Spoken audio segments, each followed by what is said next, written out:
जनाब मोहतरम स्पीकर साहब, बड़ा शुक्रिया आपने मुझे मौका दिया।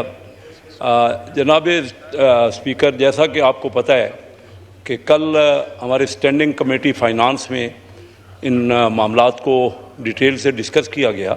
हमने इनवाइट किया था, मैं क्योंकि उसका चेयरमैन हूँ स्टैंडिंग कमेटी का, तो हमने इनवाइट किया था लॉ मिनिस्टर साहब को भी, और ऑडिटर जनरल पाकिस्तान भी थे, अटारनी जनरल भी थे, हमारे सीनियर कॉमर्स मिनिस्टर सीनियर रहनुमा हमारे नवीज़ कमर साहब भी थे, और हमारी पूरी कमेटी थी। उन्होंने थ्रेडबेयर मामलात को डिस्कस किया। जनाब स्पीकर, मैं आपको पहले भी कई बार आपकी तवज्जो दिला चुका हूँ कि असल हमारे मुल्क में और इस असम्बली के पास ज़्यादातर जो काम है वो फाइनेंशियल मैटर्स का है। हम इधर उधर की बातें करते हैं, ज़रूर करें, लेकिन हम मेंबर्स जो है असल में हमें तजावीज़ देनी है, हमें देखना है कि मुल्क हमारा किस तरह इकनॉमिक मैटर्स में क्या कुछ कर रहा है। आपके सामने है, मैं कई बार अपनी तकारीर में कह चुका हूँ कि 1972 12 नवंबर 1972 में पहली बार चाइना गया। उनके पास कोई गाड़ी नहीं थी, सिर्फ साइकिल थे, मैंने खुद देखा जो उनके पास ड्रेस नहीं था, उनके पास घर भी नहीं होते थे, छोटे छोटे घर थे जिनमें वो रहते थे। और हमारी शक्ल, क्योंकि टेलीविज़न उस वक्त उनके पास नहीं था और इंटरनेशनल एयरलाइन भी नहीं थी, तो उन्होंने बाहर की दुनिया के लोग ही नहीं देखे हुए थे। तो जब हम बाहर निकलते थे तो 100-200 बंदा सिर्फ हमारी शक्ल देखने के लिए, हम बिजनेसमैन जाते थे, देखने के लिए इकट्ठा हो जाता था। हमने उनको आज मैं बात करूं तो शायद मज़ाक़ करें, लोग हंसें, क्योंकि बात ही ऐसी है। यकीन जानिए कि हम पाकिस्तानियों ने उनको कारोबार करना सिखाया है। चीन की बात कर रहा हूँ, जो इस वक्त दुनिया की परचेजिंग पावर पैरिटी में दुनिया की सबसे बड़ी इकानमी है, और दुनिया का उनके पास एब्सोल्यूट अगर टर्म्स में भी देख लें, डॉलर टर्म्स में भी देख लें, तो सेकंड लार्जेस्ट इकानमी है। सर, बात ये है कि क्या है, उनके यहाँ झगड़े क्यों नहीं होते? उनके यहाँ तो डेमोक्रेसी नहीं है, उनके यहाँ तो इलेक्शन भी नहीं होते। इलेक्शन वो सदर का करते हैं, लेकिन वो 120-130 करोड़ लोग आपस में कंसेंसस उन्होंने बनाया हुआ है, तो तब आगे बढ़े ना। हम तो जब हुआ हम लड़ाई झगड़े ही करते रहे। हम जब इलेक्शन हुआ पाकिस्तान में, 1970 में इलेक्शन हुआ, क्या हुआ? अवामी लीग और पीपल पार्टी आपस में इलेक्शन के रिजल्ट में नहीं फैसला कर सके। इलेक्शन हो गए, इलेक्शन का रिजल्ट ये हुआ कि पाकिस्तान के साथ दो टुकड़े हमारा मुल्क हो गया, और इतना बड़ा अजीम मुल्क हम दो हिस्सों में, हमारे दो हिस्से हो गए। उसके बाद 77 में, जनाब स्पीकर आप तो इस बात के खुद गवाह हैं, 77 में इलेक्शन हुआ। इलेक्शन तो हो गया, लेकिन इलेक्शन के रिजल्ट नहीं माने गए। फिर जुडिशियल मर्डर हो गया, बहुत बड़े एक हमारे पॉपुलर लीडर जुल्फ़िकार भुट्टो साहब का, और फिर मार्शल लॉ लग गया। उसके बाद भी इलेक्शन होते रहे, 10 इलेक्शन हो चुके हैं। मैं खुद 6 इलेक्शन कंटेस्ट कर चुका हूँ, 7वां इलेक्शन अब हम सोच रहे हैं कंटेस्ट। रिजल्ट, इलेक्शन होना क्या सिर्फ ज़रूरी है, होना चाहिए, लाजमी है, इलेक्शन लाजमी है। ये हमें मिसाल दी जाती है कि इंग्लैंड में जो सेकेंड वर्ल्ड वार हो रही थी तब भी इलेक्शन हुए, वो उनकी हिस्ट्री है। हम अपनी हिस्ट्री देखें कि हमें जब इलेक्शन हुए, इलेक्शन हो गए, इलेक्शन के बाद हम आपस में बैठ नहीं सकते। पॉलिटिशियंस का मामला है, हम पॉलिटिशियंस की फेलियर है। पॉलिटिशियन ने जो रिजल्ट दिया है, आज मुल्क में जो हालत है जनाब स्पीकर, हम वो अगर बात ना करें, सिर्फ अच्छी बातें करते रहें, जो महंगाई का आलम है, जो पर कैपिटा इनकम को हमने कम कर दी है।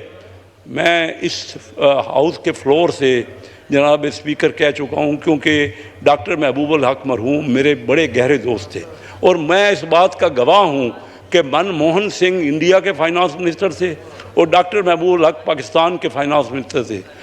डॉक्टर महबूब, ये दोनों आपस में क्लास फेलो थे, और डॉक्टर महबूबुल हक से मशवरा करते थे मनमोहन सिंह कि पाकिस्तान आगे जा रहा है, पाकिस्तान की करेंसी मजबूत थी, पाकिस्तान की इकानमी, अगरचे इंडिया 6 गुना बड़ा मुल्क था, लेकिन पाकिस्तान से सिर्फ उसकी इकानमी 4 गुना थी, हमारा पर कैपिटा ज़्यादा था। और वो हमसे मशवरे करते थे कि हमने ओपनिंग अप पहले की, हमने अपनी इकानमी को पहले खोला, उनकी इकानमी क्लोज थी। IMF India Hindu rate of growth कहता था, उनकी ग्रोथ ही नहीं थी, और हमारी ग्रोथ उस वक्त भी, मैं आपको पुरानी बातें कर रहा हूँ, सेकंड 5 ईयर प्लान हमारा कोरिया ने जाके लिया कि पाकिस्तान आगे बढ़ रहा है, और कोरिया ने हमसे, आज हमारे बच्चे वहाँ पे जाके छोटे छोटे जॉब करते हैं। और हमने उनको बताया कि प्लानिंग क्या होती है। जब तक हम पॉलिटिशियन ये सबक नहीं सीखेंगे, हम आवाम को उनकी बेहतरी नहीं बताएंगे। सर अगर ये बातें करते हैं तभी पसंद नहीं की जाती। मैं तो ये चाह रहा हूँ कि मेरा मुल्क कैसे आगे बढ़े। मैं इसी अर्ज के साथ 20 साल में चैम्बर्स के इलेक्शन लड़ता रहा। Karachi chamber of commerce industry का 37 साल पहले प्रेसिडेंट बना। मेरा वहाँ ख्याल था कि हम जो बातें करेंगे मुल्क की बेहतरी के लिए उस पर अमल होगा, लेकिन वहाँ भी अमल नहीं होता था। मैंने सोचा कि उस हाउस में जाऊँ जिस हाउस में असल पॉलिसी बनती हैं। जनाब स्पीकर, हमारे हाउस में कोई पॉलिसी नहीं बनती, सिर्फ हमें कह दिया जाता है बजट इस हाउस का प्रीरोगेटिव है। बजट जो है वो सेनेट में भी नहीं जाता, सेनेट के लोगों का वोट नहीं देते इस वक्त सबसे। थैंक यू कासिम शेख साहब, थैंक यू सर, आपका बहुत अच्छा पॉइंट है और आ गया माशाल्लाह। पॉइंट ऑफ ऑर्डर पे मैं इतना टाइम नहीं दे सकूंगा, लेकिन आपने बहुत अच्छी बात की है। जनाब अब्दुल, आपने मेरी बात को अप्रिशिएट किया। मैं ये कहता हूँ कि ज़्यादा से ज़्यादा टाइम मैंने इनवाइट किया है प्राइम मिनिस्टर साहब को। परसों लाहौर में मैंने उनसे जाकर डिटेल मीटिंग की है और उन्होंने मुझे मेरे ज़िम्मे लगाया है कि बिज़नेस कम्युनिटी में कॉन्फिडेंस बिल्ड करें, क्योंकि इस वक्त कराची जो हमारे बिज़नेस का हब है, जो कराची जो है वो क्योंकि मेन इकानमी हमारी वहाँ से है और हमारा गेटवे है।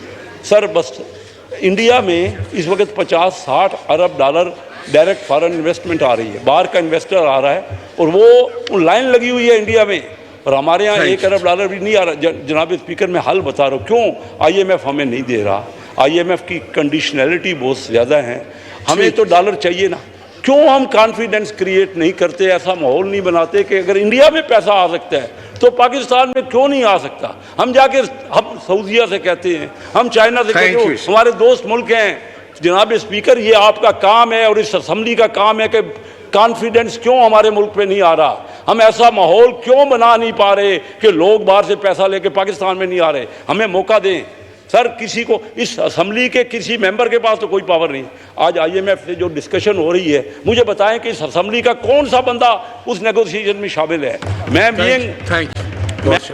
थैंक यू वेरी मच जी। जनाब मौलाना अब्दुल अकबर चित्राली साहब। जनाब स्पीकर, सर हो गया, जनाब का आ गया point of order. Point of order पे बस वो एक पॉइंट होता है, तो वो तकरीर के लिए फिर मैं किसी वक्त आपको वो स्पेशल टाइम दूंगा ताकि आप खुल के बात कर सकें नेक्स्ट टाइम। जनाब स्पीकर।